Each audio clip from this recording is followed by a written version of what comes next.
Hello student, कैसे हैं आप सब लोग। आई होप सब लोग अच्छे होंगे और आप देख रहे हैं मेरा यूट्यूब चैनल जहां पर मैं बीएससी, एमएससी और इंजीनियरिंग मैथमेटिक्स पढ़ाता हूं, जिसमें से जो हमारा टॉपिक चल रहा है उसका नाम है इक्वेशन सॉल्वेबल फॉर वाई। और इससे पहले हम पुराने लेक्चर में पढ़ चुके हैं इक्वेशन सॉल्वेबल फॉर पी। तो जाइए आप पहले पुराने लेक्चर देख लीजिए, उसके बाद जो आज का जो टॉपिक है वो पढ़ेंगे तो बहुत ही अच्छे समझ में आएगा। और ये देखिए आई टैब बन के आ रहा है, आई टैब में जाइए, प्लेलिस्ट बनी हुई है, प्लेलिस्ट में वीडियो दी हुई है तो वीडियो देख लीजिए। फिर आइए तो फिर देखते हैं तो बहुत ही अच्छे समझ में आएगा। तो चलिए स्टार्ट करते हैं इक्वेशन सॉल्वेबल फॉर वाई। तो देखिए यहाँ पर जो इक्वेशन सॉल्वेबल फॉर वाई है तो इसमें सबसे पहले तो इसका जो इक्वेशन होता है वो किस तरीके से होना चाहिए, क्योंकि क्या है कि अगर इसका इक्वेशन और जो सॉल्वेबल फॉर पी का इक्वेशन अगर सेम हो जाएगा तो फिर वहाँ पर डिफरेंस कैसे पता करेंगे, तो वो सब चीज़ें पता होनी चाहिए आपको। तो यहाँ पर देखिए सबसे पहले तो आप यहाँ पर देखेंगे कि जो फॉर्म होता है तो form of y is equal to f x comma p के फॉर्म में होना चाहिए। ठीक है, तो ये जो इक्वेशन है ये आपकी y is equal to f x comma p के फॉर्म में होनी चाहिए। कहने का मेरा मतलब है कि अगर कोई भी इक्वेशन आता है तो उस इक्वेशन में आपको y अलग कर कर फिर जो भी बच रहा है आपके इक्वेशन में वो आप इस साइड रख देंगे। ठीक है, और बचेगा क्या, x और p के ही वेरिएबल बचेंगे, x और p ही वेरिएबल बचेंगे। ठीक है, तो ये हो गया। अब देखिए इसमें सबसे मेन होता है वर्किंग रूल। अगर आप वर्किंग रूल समझ जाएंगे तो फिर क्वेश्चन सॉल्व करने में आपको कोई भी प्रॉब्लम नहीं रहेगी। और इससे जो मैं पिछले लेक्चर्स हैं जिसमें से मैंने पढ़ाया हुआ है first order and first degree, तो उसमें जितने भी मैंने स्टैंडर्ड फॉर्म बताए हैं वो पहले देख लेंगे। उसके बाद क्योंकि यहाँ पर क्या है कि कुछ ऐसे सॉल्यूशन मिलेंगे आपको जो उस फॉर्म में भी मिल सकते हैं आपको लास्ट में जब सॉल्व करेंगे इसको, और फिर वो फॉर्म में मिलेंगे तो फिर वो फॉर्म आने चाहिए आपको। जैसे लीनियर डिफरेंशियल इक्वेशन हो गया, वो बहुत पूछता है, इसमें आ जाता है बीच में, तो वो कैसे सॉल्व करेंगे, तो वो सब चीज़ें ज़रूरी हैं समझना। और यहाँ पर देखिए वर्किंग रूल समझेंगे और वर्किंग रूल समझने के बाद फिर हम कुछ क्वेश्चंस करेंगे जिससे कि आपको थोड़ा सा समझ में आ जाए कि ये क्वेश्चंस किस तरीके से एग्जाम में पूछता है और हमें किस तरीके से एग्जाम में करना है। ठीक, तो देखिए पहला जो स्टेप होता है, मैं हमेशा यही कहता हूं कि equation of the form y is equal to f x comma p के फॉर्म में होना चाहिए। ये पहला स्टेप होना चाहिए आपका। अगर वो ऐसे दिया हुआ है कि x और y सब कुछ साथ में दिया हुआ है तो भी हमें ये इस तरीके से रखना पड़ेगा। ठीक है, दूसरा स्टेप क्या है कि इसका हमें डिफ्रेंशिएट कराना पड़ेगा। तो पहला स्टेप ये हो गया। दूसरा स्टेप क्या है कि डिफ्रेंशिएट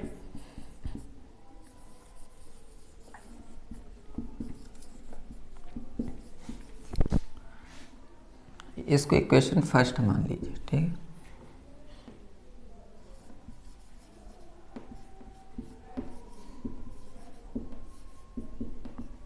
ठीक है, x के रिस्पेक्ट में हमें डिफ्रेंशिएट करना है और डिफ्रेंशिएट करने के बाद ये कुछ इस तरीके से आ जाएगा।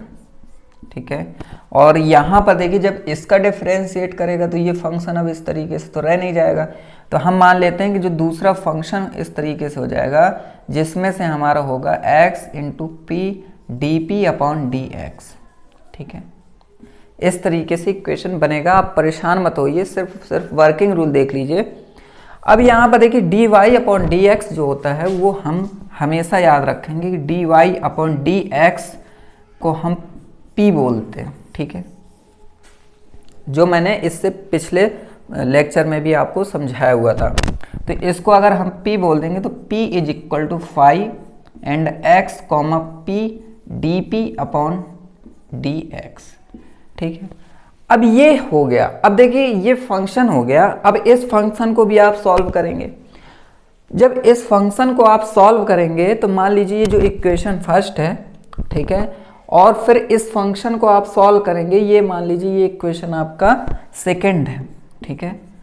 तो इसको सॉल्व करने के बाद आपके क्या आएंगे मैं बता देता हूं कि जब इसको सॉल्व करेंगे तो आपकी वैल्यू आएगी यहाँ पर f, ठीक है, is equal f x, p, c, ठीक है। इस तरीके से आएगा क्योंकि देखिए यहाँ पर y तो दिया नहीं है, इसमें अभी y तो है नहीं है, तो जो भी आएंगे तो वो कुछ इस तरीके से आएंगे आपके, ठीक है। जब इस तरीके से आएंगे तो फिर इसको हम सॉल्व करेंगे, ठीक है। ये हम इसको जब सॉल्व करेंगे तो ये हमारा ये इक्वेशन हमारे ये इक्वल टू 0 के हो जाएगा, ठीक है। ये इक्वल टू 0 पे हो जाएगा क्योंकि फिर हम जब इसको सॉल्व करेंगे तो सॉल्व करने बाद पूरा फॉर्म यहाँ ले आएंगे तो वो पूरा फॉर्म ये हो जाएगा, इक्वल टू 0 हो जाएगा, ठीक है। जब ये हम सॉल्व करेंगे तो फिर हमारे पास एक और फॉर्म आएगा जिसका नाम मैं रख देता हूँ साई, ठीक है, psi x, p, c is equal to 0, ठीक है। ये भी हमारा आएगा, यहाँ पर y रख लीजिएगा, ये y, तो इतना आएगा। तो जब इसको सॉल्व करेंगे तो इससे जो भी x की वैल्यू आएगी, यहाँ पर जो भी x की वैल्यू आएगी तो फिर हम क्या करेंगे कि उस x की वैल्यू को जब, ठीक है, जब हम यहाँ पर ये इक्वेशन आप समझिए कि ये इक्वेशन बन जाएंगी, फिर एग्जाम्पल में मैं आपको समझा दूंगा, ठीक है। तो ये इक्वेशन मान लीजिए ये हो गई आपकी थर्ड, ये हो गई आपकी 4, ठीक है। तो जब इसको आप सॉल्व करेंगे तो फिर आपका फाइनल आएगा x is equal to f p, c and y is equal to f p, c, ठीक है। और ये जो रिक्वायर्ड सॉल्यूशन होंगे ये आपके फाइनल सॉल्यूशन होंगे, ठीक है। तो ये आप समझ के रखिए अभी दिमाग में कि ये इस तरीके से पूछा जाएगा, ठीक है। ये अब यहाँ पर इसको f मान लीजिए, इसको f2 मान लीजिए। तो ये हमारा वर्किंग रूल है। देखिए अभी वर्किंग रूल आपको समझ में नहीं आएगा, समझ में इसलिए नहीं आएगा क्योंकि वर्किंग रूल में अब ये क्या होता है भाई, ये क्या फंक्शन होगा पता है क्या, ये फंक्शन क्या होगा पता है क्या, नहीं पता। लेकिन जब हम अभी एग्जाम्पल करेंगे तो वो हम इसी मेथड से करेंगे कि पहला क्या करेंगे, पहला हमें ये इस तरीके का फंक्शन बनाना है, इस तरीके का फंक्शन बनाने के बाद उसको डिफ्रेंशिएट करेंगे, डिफ्रेंशिएट करने के बाद फिर हम करेंगे क्या कि हमारा कुछ इस तरीके का फॉर्म बन जाएगा। जब इसको हम सॉल्व करेंगे तो ये दो इक्वेशन पर बनेगा, ठीक है, दो इक्वेशन बनेगी। दो इक्वेशन कौन सी होंगी, एक हो जाएगी आपकी ये और दूसरी हो जाएगी ये, ठीक है। जब दो इक्वेशन हो जाएंगी तो दो इक्वेशन को फिर हम क्या करेंगे, इससे जो वैल्यू आएगी वो वैल्यू क्या कहलाएगी कि देखिए जो इससे बन के आएगी वो तो ये आ जाएगी, लेकिन ये वाली कैसे आएगी, ये इक्वेशन फर्स्ट से आ जाएगी जब हम इसकी वैल्यू यहाँ पर x की जगह रख देंगे, x की वैल्यू ये यहाँ पर वैल्यू रख देंगे तो ये y की वैल्यू आ जाएगी, ठीक है। तो ये है हमारा। अब देखिए मैं क्वेश्चन सॉल्व करूंगा तो आपको बहुत अच्छे समझ में आ जाएगा।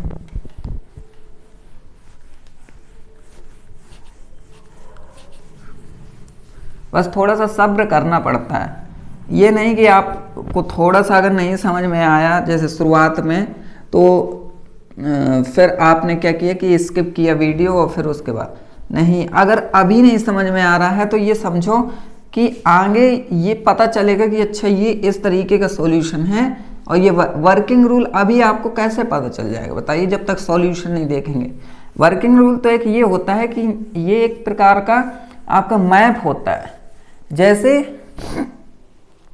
भारत का नक्शा होता है। अब हमें यहाँ से जैसे मान लीजिए जाना है, यहाँ से हमें दिल्ली तक जाना है, तो अभी तो मैंने इस तरीके से कह दिया कि यहाँ से आप वहाँ जाओ, वहाँ से यहाँ जाओ, ऐसे करके एक मैप बना दिया, जिस तरीके से वर्किंग रूल हो गया। लेकिन फिर क्या होता है कि जब आप वहाँ पहुँचते हो तो जिस जिस रास्ते से जाते हो तो वो फिर आपको एग्जैक्टली पता चलता है कि अच्छा ये इस तरीके से था, ठीक है। तो वही चीज़ है कि जब तक आप क्वेश्चन नहीं देखोगे तो वर्किंग रूल आपको नहीं समझ में आने वाले, ठीक है। अब मैं आपको देखिए क्वेश्चन लेके दिखा देता हूँ। क्वेश्चन देखिए, यहाँ पर क्वेश्चन है हमारे एक कि solve y is equal to 2px minus p square, ठीक है। अब इसमें आपको क्या कहेगा कि जैसे एग्जाम में आ गए इस तरीके का क्वेश्चन, तो ये इसी तरीके से पूछेगा सर, ठीक है। इस तरीके से वो पूछेगा कि आप ये सॉल्व कीजिए। अब आपको पता कैसे चलेगा कि भाई ये इक्वेशन सॉल्वेबल फॉर y का है? तो ये तभी पता चलेगा जब आपको ये फॉर्म पता होनी चाहिए कि ये होती है एफ एक्स कॉमा पी, है ना। तो इस फॉर्म में होगी तभी तो आप सॉल्व कर पाओगे, तभी तो पता कर पाओगे, क्योंकि वो नहीं कहेगा आपसे कि find equation solvable for y and this is equation, ठीक है। तो इस तरीके से नहीं कहेगा, वो आपको सीधे सीधे ये इक्वेशन दे देगा और सीधे सीधे वो पूछ लेगा। बाकी आपसे ये कुछ नहीं कहेगा कि भाई इक्वेशन सॉल्वेबल फॉर y का है कि नहीं है, ठीक। तो ये आपको इस फॉर्म में देखनी पड़ेगी। तो ये देखिए ये है कि नहीं है, बिल्कुल है ना। अब ये है तो हमको करना क्या है? सेकेंड स्टेप क्या था? सेकेंड स्टेप था हमारा कि इसको डिफ्रेंशिएट करना है विद रिस्पेक्ट टू x। तो हम यहाँ पर डिफ्रेंशिएट कर देते हैं और इसको इक्वेशन फर्स्ट मान लेते हैं। पहले differentiate with respect to x। जब हम ये रिस्पेक्ट टू x डिफ्रेंशिएट करेंगे तो ये हो जाएगा dy अपॉन dx इज इक्वल टू, अब ये देखिए इसे फर्स्ट सेकेंड से मानना पड़ेगा, तो हम कहते हैं फर्स्ट सेम इसका डेरिवेटिव, फिर प्लस ये 2x, ठीक है। ये समझ में आ रहा है। एंड इसका डेरिवेटिव तो dp अपॉन dx। ये समझ में आया कि नहीं समझ में आया कि फर्स्ट और सेकेंड से मानना है, 2 फिर मैंने मल्टीप्लाई कर दिया है, ठीक है। और फिर इसके बाद माइनस है तो -2 आगे आ जाएगा, p हो जाएगा, फिर यहाँ भी dp अपॉन dx हो जाएगा। अब देखिए इसको करना क्या है। अब इसको आप देखिए dy अपॉन dx को मैंने बोला है आपसे कि dy अपॉन dx आपका p है। जब ये p है तो हम इसकी जगह p रख देंगे। जब इसमें p रखेंगे तो ये हो जाएगा p is equal to 2p plus 2x dp upon dx minus 2p dp upon dx, ठीक है। अब यहाँ पर क्या होगा कि अब देखिए हमें फंक्शन, तीसरा फंक्शन क्या लाना था? तीसरा फंक्शन हमें ये लाना था कि जो यहाँ पर p होगा तो p इज इक्वल टू यहाँ पर फाई, ठीक है, f phi x p comma c, यही था ना, है ना। तो ये हमारा कुछ इस तरीके से हो गया कि नहीं हो गया। अभी हम c लाना बाकी है हमारा, ठीक है। c लाना हमारा अभी बाकी है, तो c कैसे आएगा वो देखिए आप। सॉरी ये नहीं, p dp अपॉन dx ये है, ठीक है। तो ये देखिए ये इस फॉर्म में हो गया, ये ठीक है, x और dp अपॉन d। अब हमें करना क्या है? हमें तीसरा फॉर्म लेके आना है, f x comma p comma c is equal to 0, इस फॉर्म में लेके आना है तीसरा।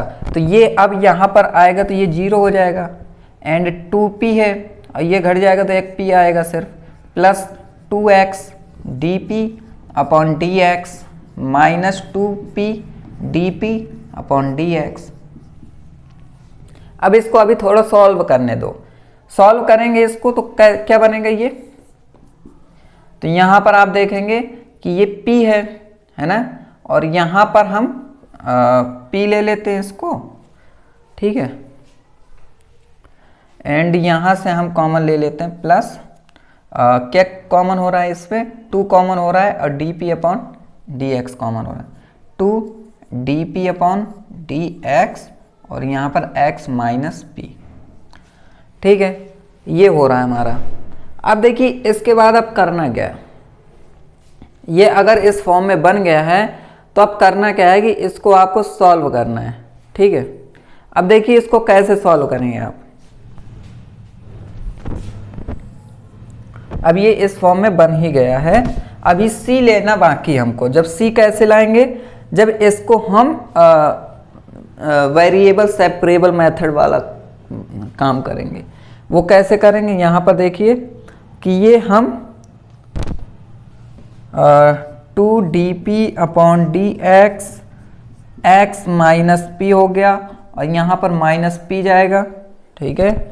अभी फिर इसके बाद यहाँ पर करेंगे क्या कि इसको पलटा देते हैं 2dp/dx p minus x is equal to p, ठीक है। अब क्या करना है, अब आप देखेंगे कि अभी हम क्या कर सकते हैं इसको।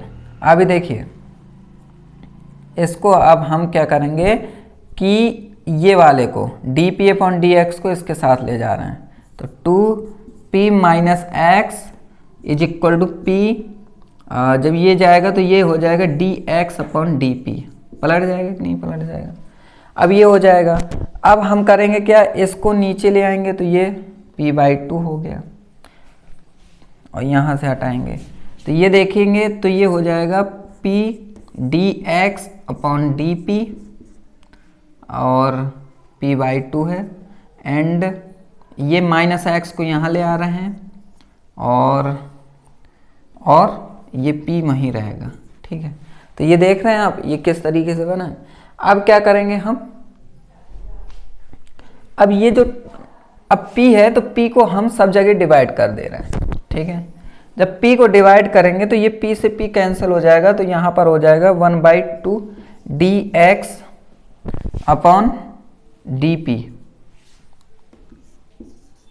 ये हो गया, एंड प्लस यहाँ भी डिवाइड करेंगे तो x/p हो जाएगा, ठीक है, इज इक्वल टू 1। अब क्या करना है आपको, ये जो 2 है इस 2 को आपको हटाना है। तो 2 जब कब हटाएंगे तो ये ऐसे हट जाएगा dx/dp प्लस 2x/p, ठीक है, एंड इज इक्वल टू 2, ठीक है। तो इस फॉर्म में वो बन के आ जाएगा, ठीक है, इस फॉर्म में वो बन के आ जाएगा। अब देखिए ये आपका क्या है, अभी हमें ये फंक्शन है, ये हमें इसको फाइंड करना है। तो ये फाइंड करने के लिए अब ये क्या है, ये है हमारा लीनियर डिफरेंशियल इक्वेशन है। ये क्या है, ये हमारा लीनियर डिफरेंशियल इक्वेशन है। इसको आपने फर्स्ट माना है, इसको आप सेकंड मान लेते हैं, ठीक है। अब लीनियर डिफरेंशियल इक्वेशन है तो इसको अब हम सॉल्व करेंगे। इसको सॉल्व कैसे करेंगे, आपने जब तक लीनियर डिफरेंशियल इक्वेशन नहीं पढ़े होंगे तब तक आपको समझ में नहीं आने वाले। लेकिन मैं क्या करता हूँ, आपको कोशिश पूरी करता हूँ समझाने की। जब ये ऐसे क्वेश्चंस होते हैं तो अगर ये है तो इसमें जो P होता है वो क्या होता है, P होता है ये और Q होता है ये। तो P अलग कर लो, P इज इक्वल टू क्या है, यहाँ पर 2/P है और Q क्या है, 2 है। अब यहाँ पर इंटीग्रल फैक्टर निकालना होता है। इंटीग्रल फैक्टर क्या होता है, इंटीग्रेटिंग फैक्टर, ठीक है। इंटीग्रेटिंग फैक्टर e की पावर ये होता है p इंटू dp, ठीक है, ये होगा। अब यहाँ पर p क्या है, p आपका 2/p है, ठीक है। तो इसको इस तरीके से सॉल्व करना है। तो ये देखिए 2 यहाँ आ जाएगा बाहर और e की पावर में ये हो जाएगा log p, ठीक है। और ये जब यहाँ जाएगा तो ये हो जाएगा स्क्वायर में और इसकी वैल्यू होती है p², ठीक है। तो इंटीग्रेटिंग फैक्टर क्या निकला, p² निकला है। अब क्या करना है आपको, अब यहाँ से आपको फाइनल सॉल्यूशन देखना है यहाँ पर, ठीक है। फाइनल सॉल्यूशन कहाँ देखें हम लोग, यहाँ देखते हैं। तो यहाँ पर देखिए x इंटू इंटीग्रल फैक्टर, ये फॉर्मूला होता है, is equal to integration IF into Q DP plus C, ठीक है। तो यहाँ पर x हो गया, आई एफ क्या हो गया, आई एफ मतलब ये पी स्क्वायर हो गया is equal to p square. Q क्या है हमारा, क्यू की वैल्यू 2 है तो 2 यहाँ बाहर आ जाएगी, and d p plus c. तो यहाँ पर x p square is equal to 2/3, ठीक है, p की पावर 3 प्लस सी। ओके, ये अभी इसको और सॉल्व करना बाकी है भाई, ठीक है, इसको और सॉल्व करेंगे तभी आए, अब इसका कोई ज़रूरत नहीं है, ठीक है, तो यहीं सॉल्व करते हैं। तो यहाँ पर देखिए ये है, अब यहाँ से हमें करना क्या है कि आपको जैसे ये है, ठीक है, तो इसको आप इस साइड ले आओ, या तो एक काम करो x इज इक्वल टू निकाल लो, पी स्क्वायर जब डिवाइड करेंगे तो ये 2/3 और ये हो जाएगा p और प्लस सी p की पावर -2। अब ये x की वैल्यू हो गई, ठीक है, ये x की वैल्यू हो गई। अब हम करेंगे क्या, यहाँ से x की वैल्यू फर्स्ट में रखेंगे, ये इक्वेशन फर्स्ट में, तो हमारी y की वैल्यू निकल आएगी, ठीक है। तो इतना आपको क्लियर होगा कि नहीं होगा भाई, हैं? तो y की वैल्यू किस तरीके से आने वाली है वो देखिए।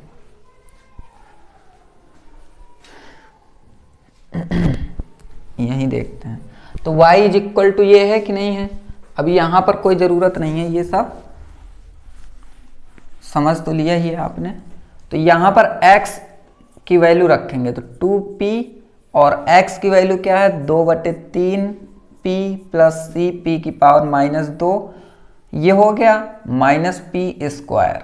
तो y इज इक्वल टू ये अंदर मल्टीप्लाई आएगा तो 4p स्क्वायर बटे 3 प्लस 2, ठीक है। अब ये हो जाएगा तो ये हो जाएगा 2c/p, ठीक है, ये समझ में आ गया आपको। अब इसको आपको अभी सॉल्व करना है, तो y इज इक्वल टू ये है और ये -p स्क्वायर है, ये क्यों भूल गए, अब ये है तो 3p स्क्वायर, तो 4 में 3 गया तो ओनली p स्क्वायर 3 हो जाएगा, एंड 2c p की पावर -1। तो ये देखिए y का सॉल्यूशन हो गया और ये हमारा x का सॉल्यूशन हो गया, ठीक है। और ये हमारा क्या हो गया, ये हमारा किसका सॉल्यूशन था, ये मेरा फंक्शन वो था f। इसको जब हम सॉल्व करते हैं तो यहाँ पर ये इस तरीके से 2 सॉल्यूशन आते हैं आपके, ये समझिए। तो यहाँ से x और y दोनों सॉल्यूशन आपके देखिए, यहाँ पर x का सॉल्यूशन है, ये मैंने बोला था x is equal to f1 p comma c के फॉर्म में है कि नहीं है, और ये f2 y is equal to f2 p comma c के फॉर्म में ये भी है, ठीक है। तो दोनों, तो आपको करना क्या है, देखिए मेन मैं आपको स्टेप बता देता हूँ, स्टेप आप समझ लीजिए कि आपको मेन इक्वेशन देखनी, इक्वेशन देखने के बाद उसका डिफरेंशिएट करा देना, डिफरेंशिएट कराने के बाद फिर आपको उसका डिफरेंशिएट कराने के बाद कुछ इस तरीके के इस तरीके की इक्वेशन बनेगी, इस तरीके की इक्वेशन को आपको सॉल्व करना है, और सॉल्व करने के बाद आपको x की वैल्यू मिलेगी। x की वैल्यू मिलने के बाद फिर वो x की वैल्यू आप यहाँ पर फर्स्ट में रखेंगे, तो फर्स्ट में रखने के बाद आपको y की वैल्यू मिल जाएगी। तो ये हमारा फाइनल सॉल्यूशन था। तो ये सॉल्यूशन आपको समझ में आ ही गया होगा। और इसी तरीके से अगर आप चाहते हैं कि मैं और क्वेश्चन बताऊं नेक्स्ट क्वेश्चन, तो आप कमेंट कीजिए, तो मैं और भी 2-3 क्वेश्चन लेके आ जाऊंगा। और अगर आपको एक ही क्वेश्चन से समझ में आ गया है तो फिर बहुत अच्छी बात है, आप अपनी बुक्स के एग्जाम्पल लगाइए, क्वेश्चंस लगाइए।